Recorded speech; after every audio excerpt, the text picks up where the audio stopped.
Before this video is over, you will understand why the person who makes you react may have more control over you than you think. Every insult, every rude message, every disrespectful look, every attempt to provoke you is a test, not only of their character, of yours. Because the moment someone can make you angry on command, they have found a handle on your mind. And Stoicism teaches you how to remove that handle. Stay with this until the end, because we are going to break down the Stoic art of not reacting.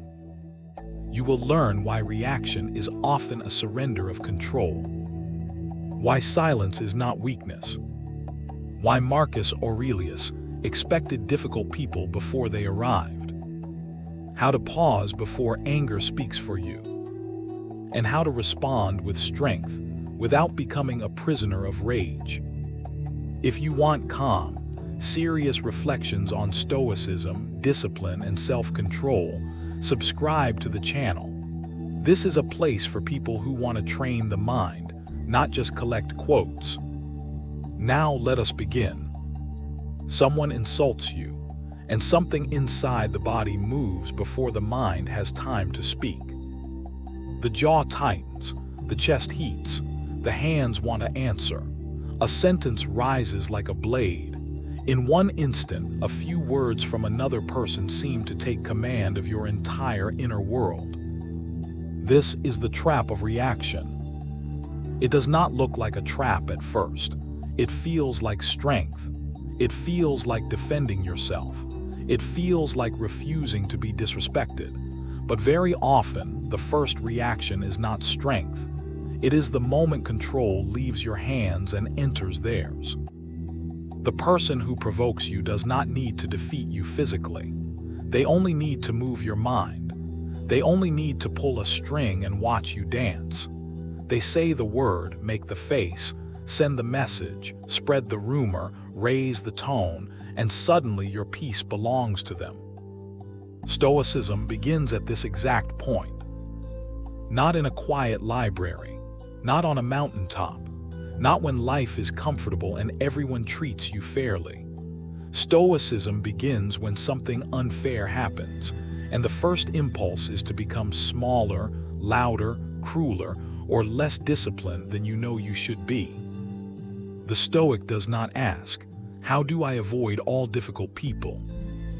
That is impossible. The Stoic asks, when difficult people appear, what part of me must remain untouched? This is why not reacting is not the same as weakness. It is not silence from fear. It is not pretending pain is not real.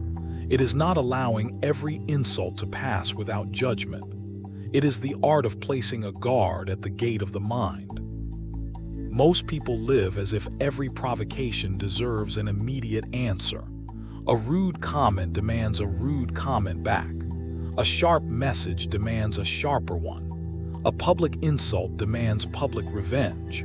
But if every outside event can command your behavior, then what exactly belongs to you? The ancient Stoics saw this clearly.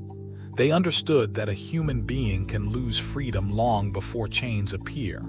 A person can be ruled by praise, ruled by criticism, ruled by fear, ruled by anger, ruled by the need to win every argument and correct every insult.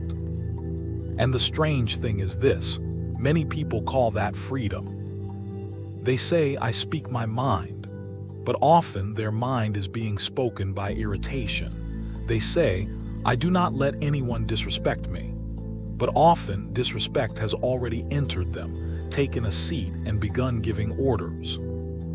To react instantly is to say, you have power over my next move. To pause is to say, not yet, I will decide.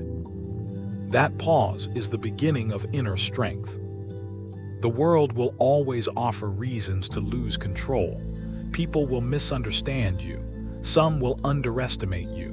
Some will speak with arrogance. Some will accuse you falsely. Some will test the boundary between patience and humiliation. The question is not whether these moments will arrive. They will. The question is whether you will meet them as a servant of impulse or as a guardian of your own character. A reaction can feel satisfying for a few seconds. Anger gives a quick flame. Revenge gives a quick taste. Sarcasm gives a quick little crown to the ego. But after the flame dies, what remains? Often more damage, more regret, more shame, more words you cannot retrieve, more proof that another person found the handle to your mind. The Stoic path is harder. It asks you to remain awake in the moment when anger wants to make you blind. It asks you to notice the heat and not become the heat. It asks you to feel the insult and not hand over the throne of judgment. It asks you to be powerful enough to choose your response after the storm inside you has passed. The art of not reacting is not about becoming cold. It is about becoming clear. A stone is cold because it cannot feel. A Stoic is steady because he can feel and still choose. One of the deepest Stoic teachings is also one of the simplest. Some things are up to us, and some things are not. This idea sounds small until life tests it. Other people's words are not fully yours. Their moods are not yours. Their judgment is not yours. Their false stories are not yours. Their need to provoke, insult, exaggerate, or control is not yours. But your judgment is yours. Your next sentence is yours. Your tone is yours. Your posture, your restraint, your decision to walk away, your decision to speak with dignity, your decision to wait until the mind clears, these belong to you. Epictetus understood this better than most. He was born into slavery. Many of the basic freedoms people take for granted were not given to him. Yet he became one of history's strongest voices on inner freedom. His teaching was not born from comfort. It was not the philosophy of a man who had never been tested. It came from a life where outer control was limited, so inner control became sacred. Epictetus taught that people are disturbed not only by events, but by the judgments they make about those events. This does not mean pain is imaginary. It does not mean insults never hurt. It means that between what happens and what we become because of it, there is a space where judgment enters. Someone says, "You are nothing." That is an event. The mind may then add, "I must destroy them, or their words become true." That is judgment. Someone ignores your message. That is an event. The mind may add, "They are disrespecting me. I must prove my worth." That is judgment. Someone criticizes your work. That is an event. The mind may add, "I am a failure. Everyone sees it now." That is judgment. The Stoic does not pretend the event did not happen. He studies the second part, the added story, the interpretation, the little courtroom inside the mind where evidence is often weak, but the sentence is severe. Most reactions come from confusing the event with the story. We think we are reacting to what happened. Often, we are reacting to what we believe it means. A rude person becomes proof that we are not respected.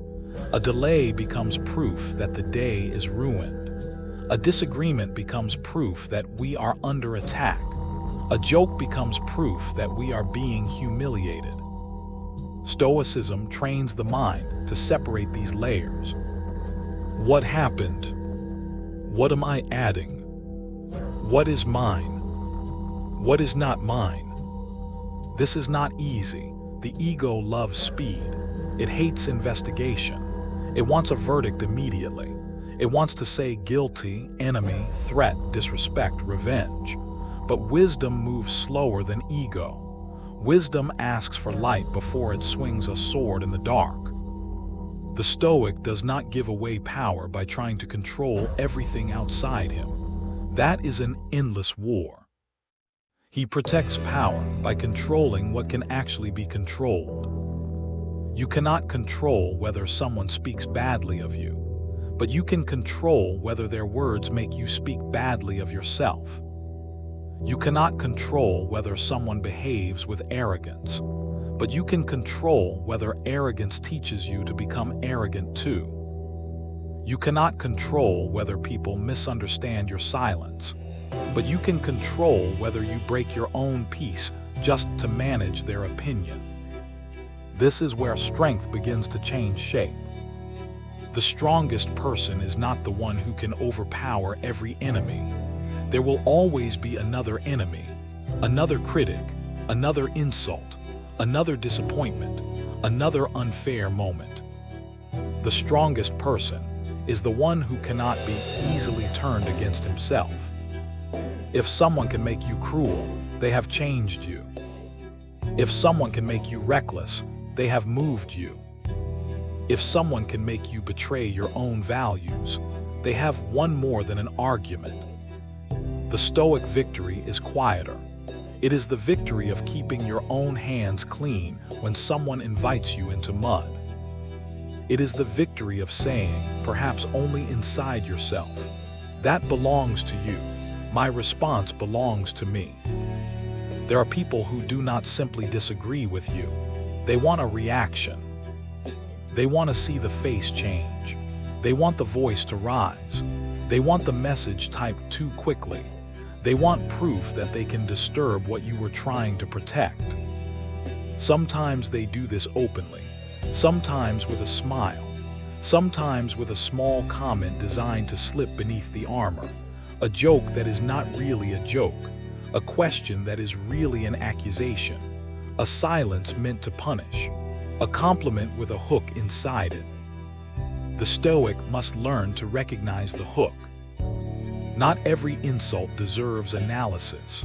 Not every rude person is a grand strategist.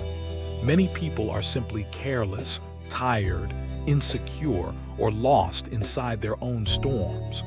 But whether the provocation is intentional or not, the danger is the same. You may allow another person's disorder to become your own. Anger spreads by invitation. Someone throws a spark. You do not have to build the fire. The person who provokes often wants control without responsibility. They want to make you react, then blame you for reacting.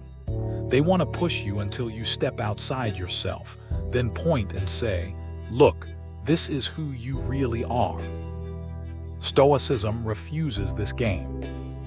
A Stoic does not let another person write the script of his character. When people try to provoke you, they are often trying to drag you into a level where they feel stronger. If they are loud, they want you loud. If they are petty, they want you petty. If they are cruel, they want cruelty to become the language of the room. If you join them there, even if you win the exchange, you may lose the higher ground inside yourself. This is why silence can feel so threatening to people who depend on reaction. Silence removes the fuel. It does not give them the satisfaction of watching you collapse into the role they prepared for you. But silence must be chosen carefully. Stoicism is not about becoming passive. It is not about allowing harm to continue. It is not about smiling while someone crosses every boundary. It is about refusing to let your first response be driven by injury. There is a difference between a boundary and a reaction. A reaction says, "You hurt me, so now I must hurt you." A boundary says, "This will not continue." A reaction is often hot, fast, and messy. A boundary can be calm, clean, and final. When someone provokes you, the Stoic question is not, "How do I make them suffer?"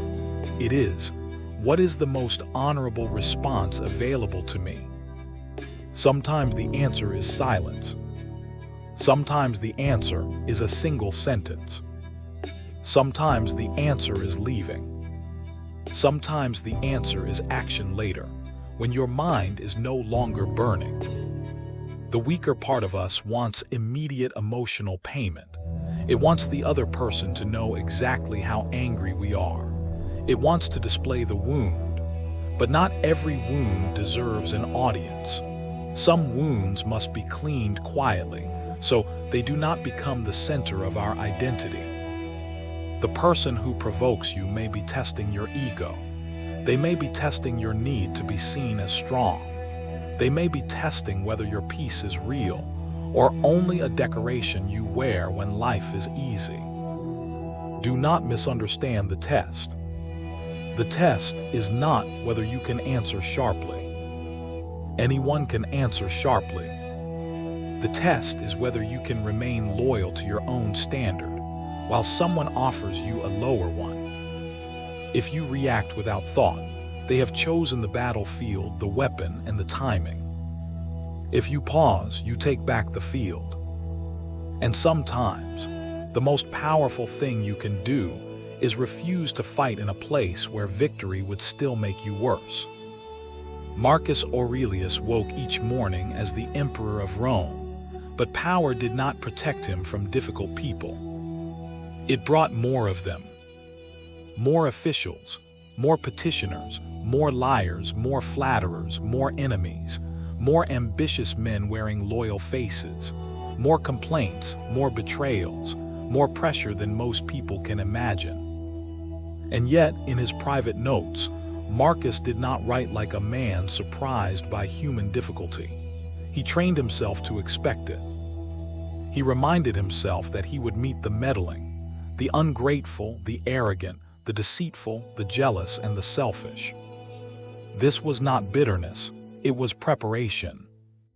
Many people lose control because they expect the world to behave better than it does. They wake up believing everyone should be fair, polite, grateful, honest, and reasonable. Then, when reality arrives wearing its usual rough clothes, they are shocked. Their shock becomes anger. Their anger becomes reaction. Marcus chose a different path. He looked directly at human imperfection before it arrived. He did not say, "Everyone will treat me well today." He said, in effect, "Difficult people will come. I must not become difficult because of them." That is a profound kind of armor. Not the armor of suspicion, not the armor of hatred, the armor of readiness. If you expect every person to be wise, every fool will feel like an attack. If you expect every person to be kind, every rude person will feel like a personal betrayal. If you expect every situation to be smooth, every obstacle will feel like an injustice. The Stoic prepares for reality, not fantasy. This does not mean you become cynical. Cynicism says people are hopeless. Stoicism says people are flawed, and so are we.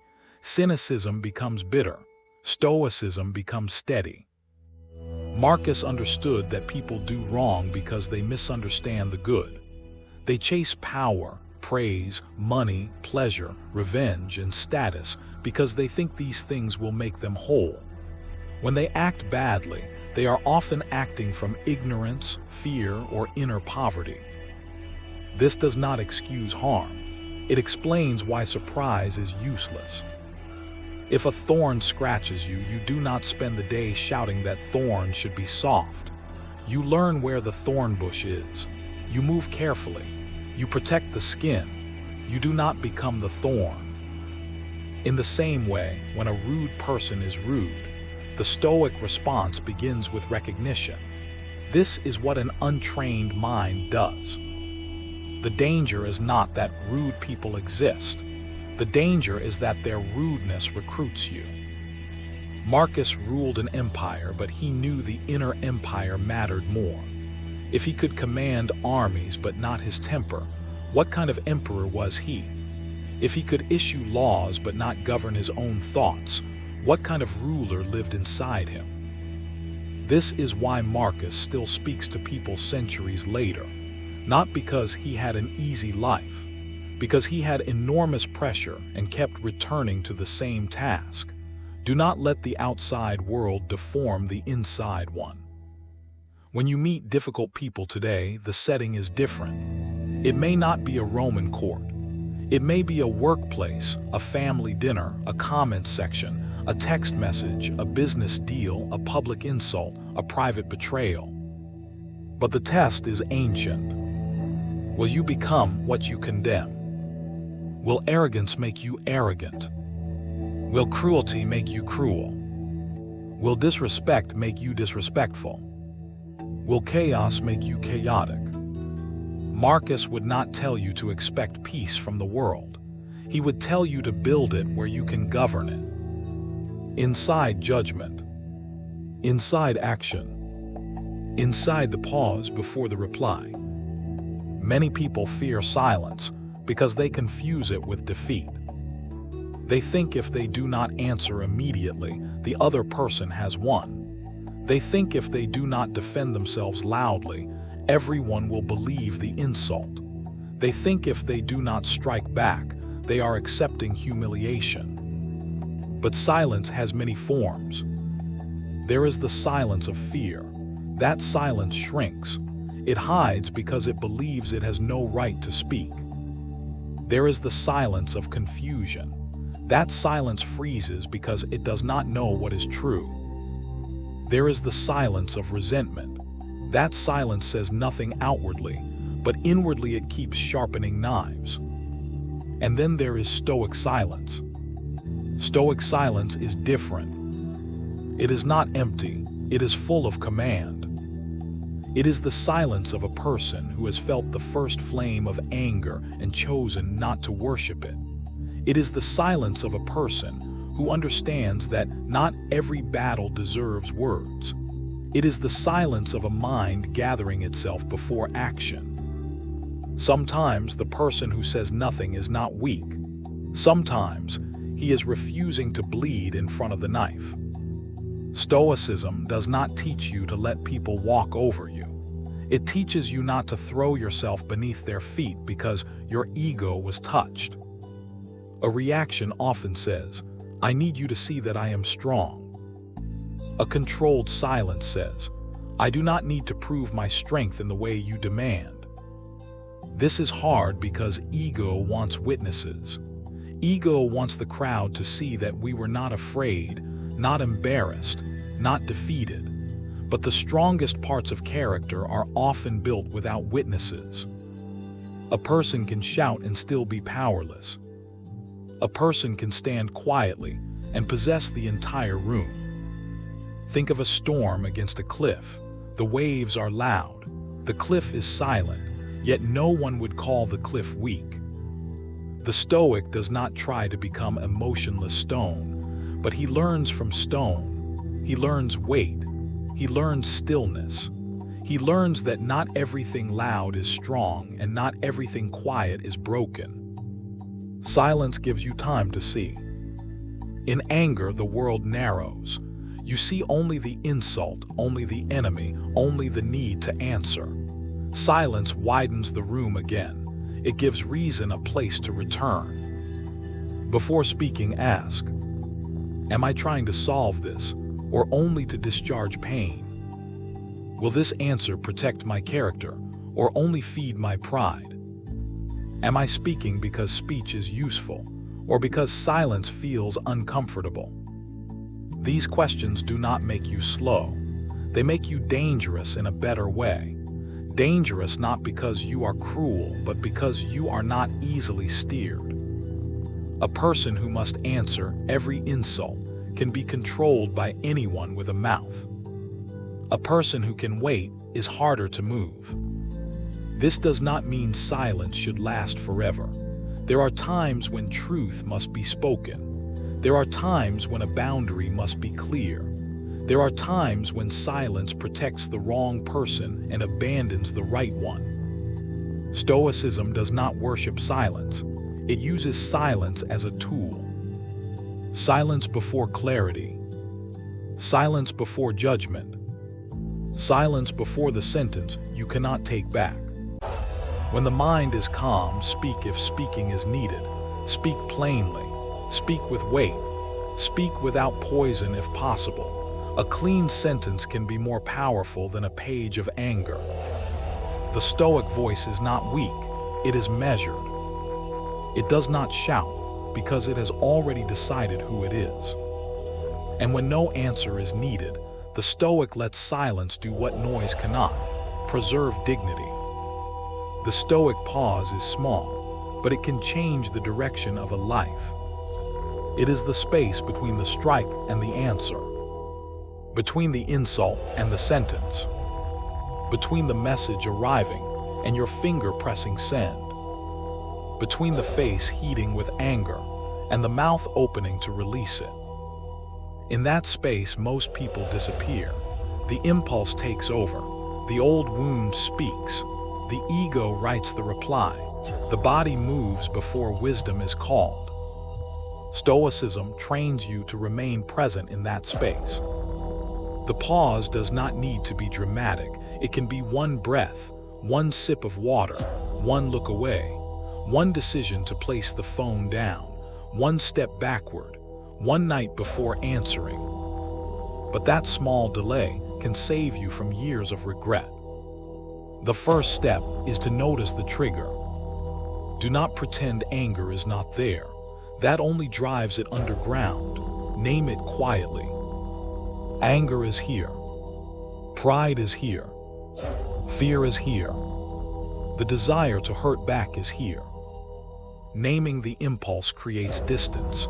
You are no longer fully inside it. You are observing it, and what can be observed can be governed. The second step is to separate fact from story. The fact may be, they criticized me. The story may be, they are trying to destroy me. The fact may be, they did not invite me. The story may be, I am worthless to them. The fact may be, they raised their voice. The story may be, I must raise mine higher or lose. Stoicism asks you to slow the courtroom inside the mind. Do not sentence reality before evidence has arrived. The third step is to ask, what is in my control?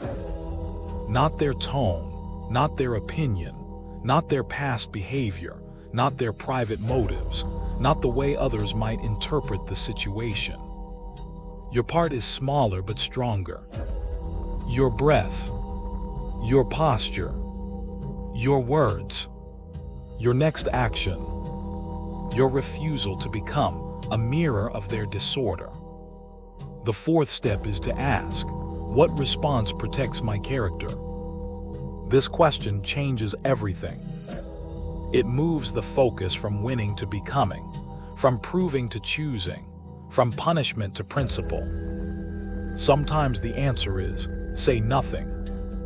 Sometimes ask a question. Sometimes leave the room. Sometimes say, do not speak to me that way. Sometimes write the response and wait before sending it. Sometimes forgive. Sometimes never return to the same situation again. The pause does not always lead to softness. Sometimes it leads to firmer action. But the action will be cleaner because it is no longer drunk on anger. This is the difference between reaction and response. Reaction is automatic.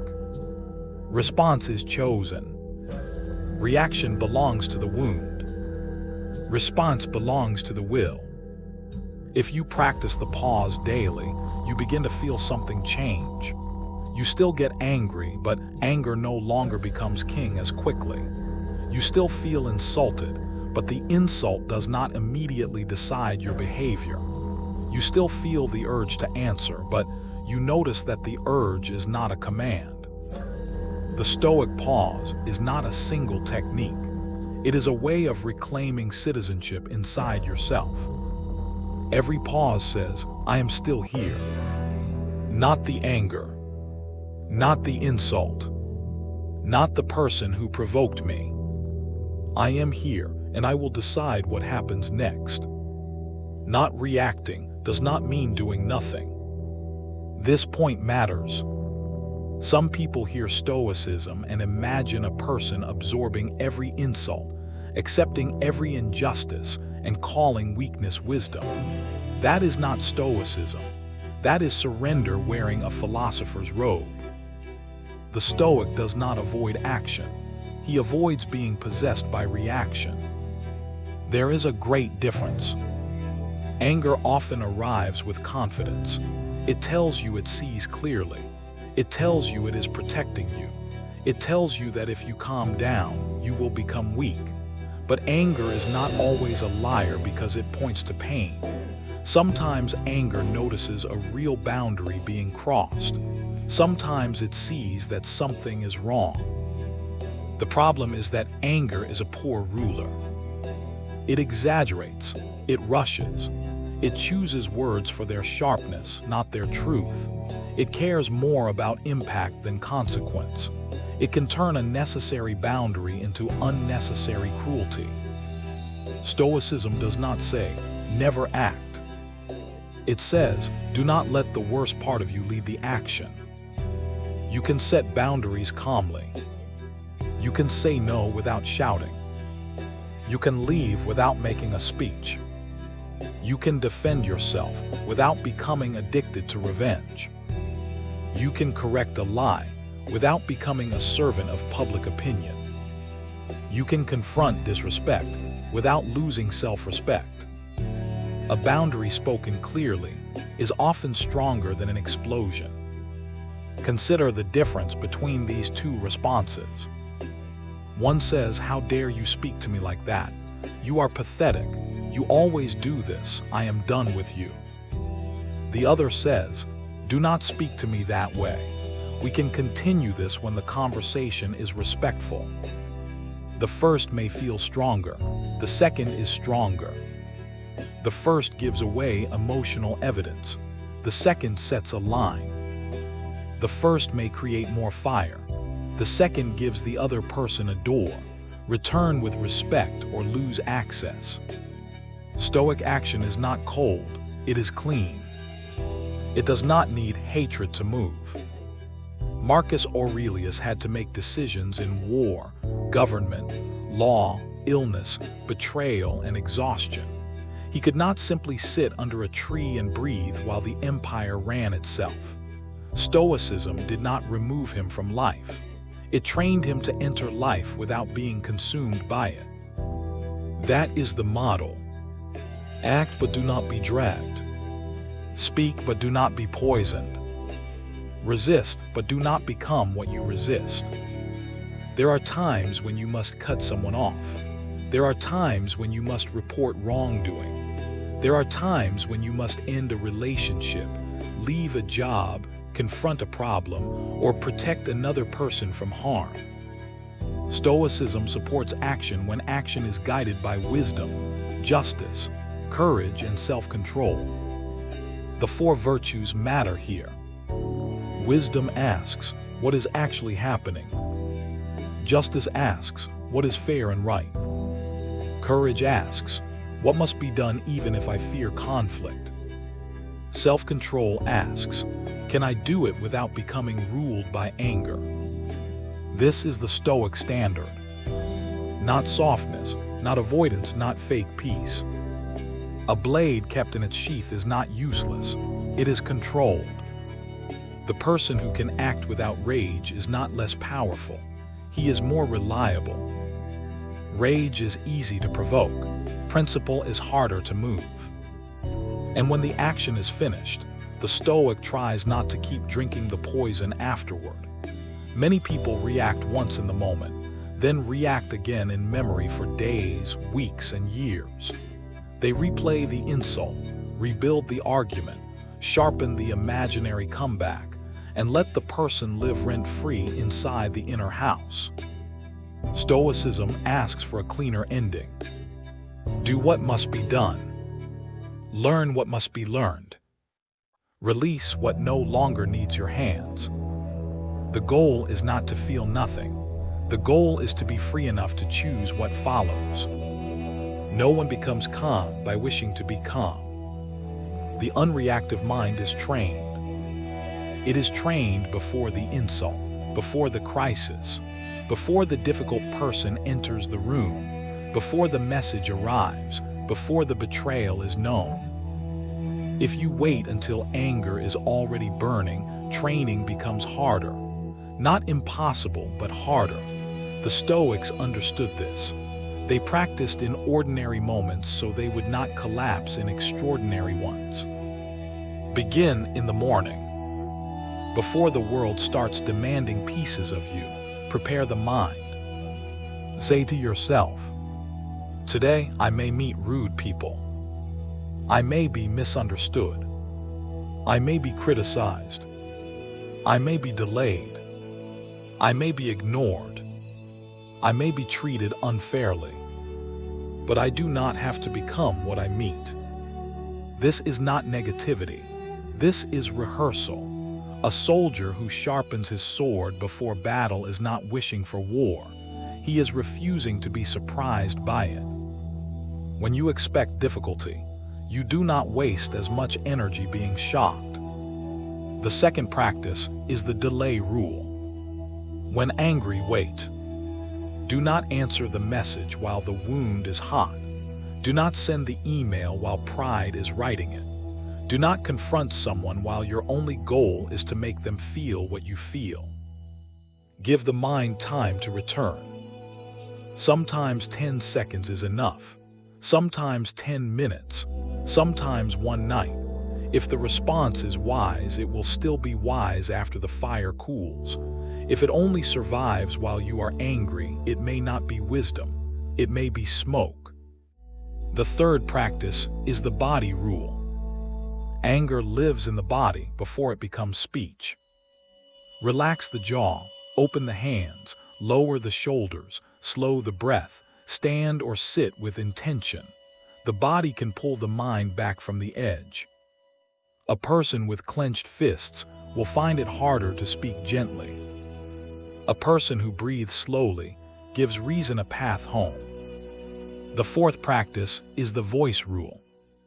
Keep your voice slower than your anger. When anger speeds up, slow down. When anger wants volume, lower the tone. When anger wants many words, use fewer. A measured voice can be a fortress. The fifth practice is the evening review. Before sleep, do not simply replay the day as entertainment for regret. Review it as training. Where did I react too quickly? Where did I stay calm? What did I protect today? What did I give away? Was I ruled by ego, fear, anger, or the need for approval?